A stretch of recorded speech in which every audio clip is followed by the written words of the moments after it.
There is a stretch of coastline on the Red Sea, 100 kilometers north of Jeddah, where 20 years ago there was absolutely nothing. No city, no port, no roads, no people. Just desert meeting water the way it had for 10,000 years. Saudi Arabia looked at that emptiness, and they decided to build a city, not expand one, not redevelop one. They decided to build one from the ground up, on land that had never held a building, a street, a neighborhood, or even a single permanent resident. King Abdullah Economic City, 173 square kilometers, a $100 billion project. It is one of the most ambitious acts of urban construction in human history, and one that almost nobody outside the Gulf has followed closely enough to understand what it actually is. This is how it got built, and why, the year 2003, Saudi Arabia has a problem that oil cannot solve. The population is young. The median age is under 25. University graduates are entering a job market that simply cannot absorb them. The economy runs on petroleum, revenue, and government employment. The private sector is thin. Foreign investment flows to Dubai, to Singapore, to cities with infrastructure that works and bureaucracy that doesn't slow everything down. Saudi leadership reads the demographic data, and they understand what it means. In 20 years, the country will have more young, educated people than its current economic structure can ever hope to employ.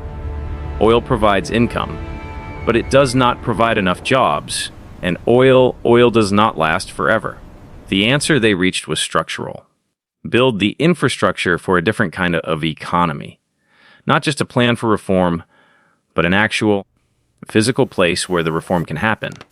A city with a deep water port, an industrial zone, financial district, a university, and residential neighborhoods, all of it built simultaneously on land that costs nothing, because nothing is there yet. The year 2005, King Abdullah announces the project. 6 economic cities across Saudi Arabia. King Abdullah Economic City, or KAEC, is the flagship, the largest, the one on the Red Sea, the developer. Emaar Economic City, a joint venture backed by Saudi and regional investors. The target, 2 million residents by 2020. The budget, $100 billion over phases spanning decades. The site was chosen precisely because it was empty. No existing city to displace. No heritage to protect. No utility infrastructure to work around. Engineers walked onto a flat coastal desert and faced the rarest problem in urban planning, a completely blank page. They had to invent the city before they could build it. The master plan covers 173 square kilometers. To understand that scale, it is roughly the size of Washington, D.C. Not a district, a whole city the size of a national capital, drawn from scratch on a drafting table and then transferred to the desert. 6 distinct zones, each with a different purpose. The industrial zone anchors the north. Heavy manufacturing, logistics, light industry. The economic engine that will give residents somewhere to work that isn't a government office. It runs along the inland edge of the site, away from the waterfront, where land is cheaper and noise doesn't reach the neighborhoods being built to the south. The seaport runs along the Red Sea coast at the northern end, King Abdullah Port. This is not a supporting feature of the city. It is the reason the city is viable at all. The educational zone sits in the center of the master plan. Schools, a university district, research facilities. The logic is deliberate. The city needs to produce its own human capital, not just import it. The central business district occupies the prime real estate between the educational zone and the waterfront. Office towers. Financial institutions. The address that corporations are meant to want. The beach district runs along the southern waterfront. Residential. Resort. The part of the city that makes people want to live there rather than just work there, and connecting all of it. 450 kilometers of roads built before most of the buildings they serve even existed. The port came first. It had to. You cannot build a city of this scale without a supply chain, and you cannot have a supply chain without a port. King Abdullah Port broke ground in the mid-2000s and became operational in 2014. Everything that followed arrived through it. The port is a project that would be headline news anywhere else in the world. 12 square kilometers of reclaimed land. Breakwaters stretching 17 kilometers into the Red Sea, creating a sheltered basin where none existed. A channel dredged to 18 meters deep, deep enough for the largest container vessels afloat. Automated ship-to-shore cranes, cold storage, logistics handling. By 2022, King Abdullah Port was ranked among the top 100 container ports in the world. In less than a decade of operation, built on open water that had never held a harbor. The port does not just serve the city being built around it, it serves the broader Saudi economy. Goods arriving here can move inland by road or rail without passing through the congestion of Jeddah. For manufacturers in the industrial zone, it is a private logistics facility right next door. The breakwater construction alone consumed millions of tons of rock armor, quarried, graded by weight, and placed in sequence from the outer toe of the structure inward. The largest rocks at the base, smaller graded layers above O, and a cap unit on top, designed to survive the wave forces generated when a Red Sea storm pushes a 2-meter swell against 17 kilometers of exposed structure.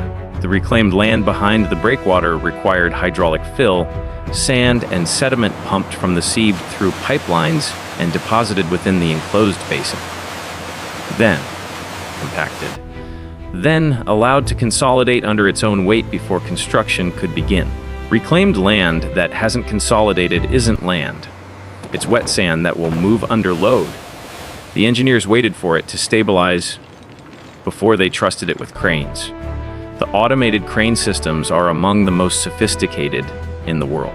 Ship-to-shore cranes with an outreach of 65 meters, far enough to reach across the widest container vessels on the water.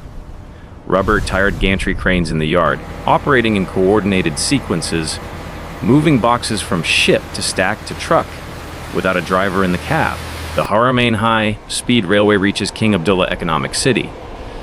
The line runs between Mecca and Medina, the two holiest cities in Islam, via Jeddah and KAEC.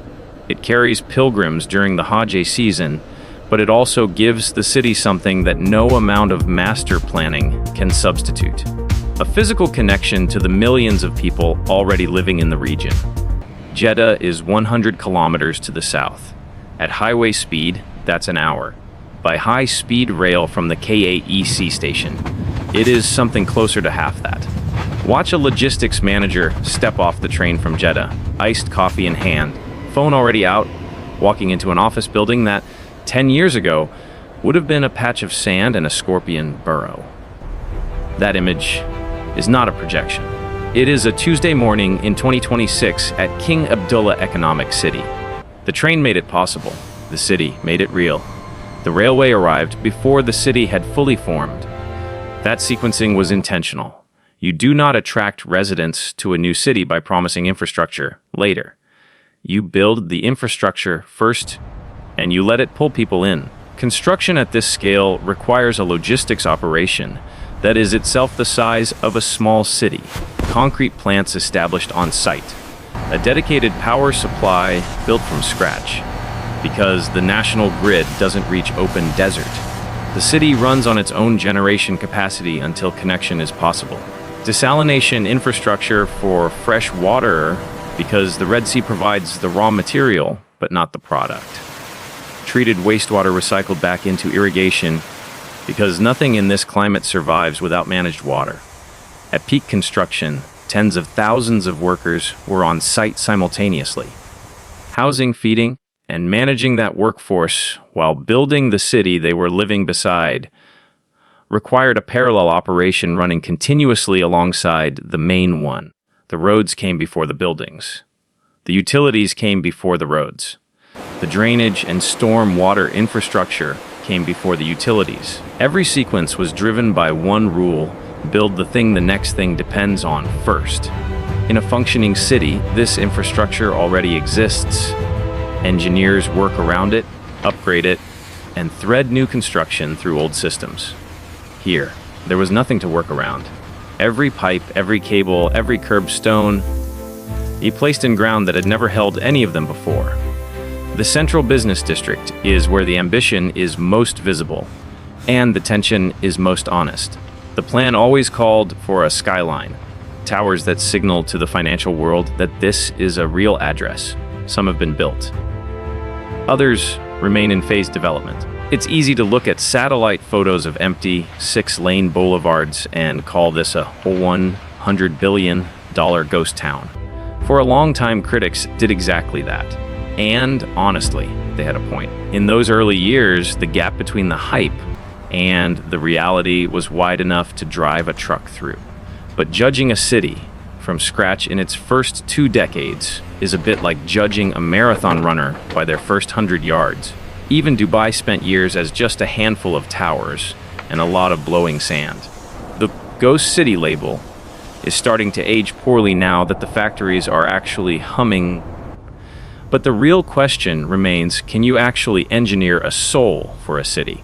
Or do you just build the shell and pray that people eventually show up? King Abdullah Economic City is 2 decades old. The criticism was real, the timeline was real. But so is what has been built, and so is the direction of travel. Saudi Vision 2030, the National Reform Program announced by Crown Prince Mohammed bin Salman in 2016, gave the city a new framework and a renewed urgency. KAEC's industrial zone became a core component of the strategy for economic diversification. Special economic zone status was confirmed. Foreign ownership rules were relaxed. The administrative friction that had slowed investment began to ease. New manufacturing facilities arrived. Pharmaceutical production, logistics, building materials. The industrial zone that was planned in the mid-2000s began filling in the 2020s in ways it simply hadn't before. The ghost city narrative started losing the argument to the construction cranes. The town of Thule sits at the northern edge of the ecosystem, and within it, King Abdullah University of Science and Technology, KAUST, technically its own entity with its own campus and governance, but functionally, it acts as the intellectual anchor for the entire region. This is not a regional campus. It is a research university that competes for scientific talent on a global level, with an endowment that rivals the most established American and European institutions: marine biology, clean energy, advanced materials, computer science. The Red Sea it sits beside is one of the most biodiverse and least studied bodies of water on Earth, and the university is the institution positioned to study it. Its proximity to the industrial zone is not a coincidence. The city was designed so that the distance between a laboratory and a manufacturing floor could be measured in minutes rather than time zones. Research that produces something useful can move from paper to production without ever leaving the ecosystem. That compression of distance is the theory of the city, made physical in asphalt and concrete. The beach district is where the city shows a different face entirely. While the industrial zone hums with the mechanical rhythm of cranes and conveyors, the southern coast offers a different frequency. A place where the turquoise water of the Red Sea laps against man-made promenades, blurring the line between a global trade hub and a high-end sanctuary. Wide walkways, residential towers with Red Sea views, a marina. The water at this latitude is calm, clear, and extraordinarily warm, visibility dropping to 30 meters in places. Reef systems offshore remain among the most intact in the world, largely because, until this city arrived, there was no one here to damage them. The architects designing the residential districts faced a constraint that urban designers almost never encounter. The community they were designing for did not exist yet. No worn paths through parks to show where people naturally want to walk. No neighborhood to consult. They designed for a city, and they trusted the city to find its own patterns over time.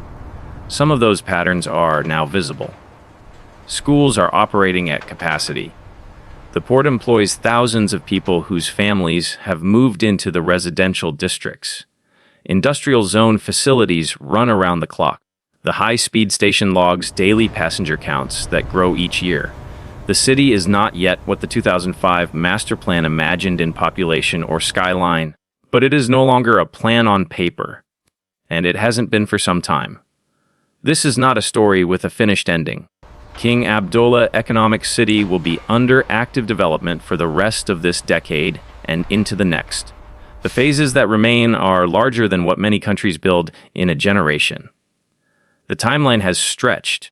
The ghost city. Criticism was not invented. The early years were slow, and the gap between announcement and delivery was wide enough for doubt to settle in.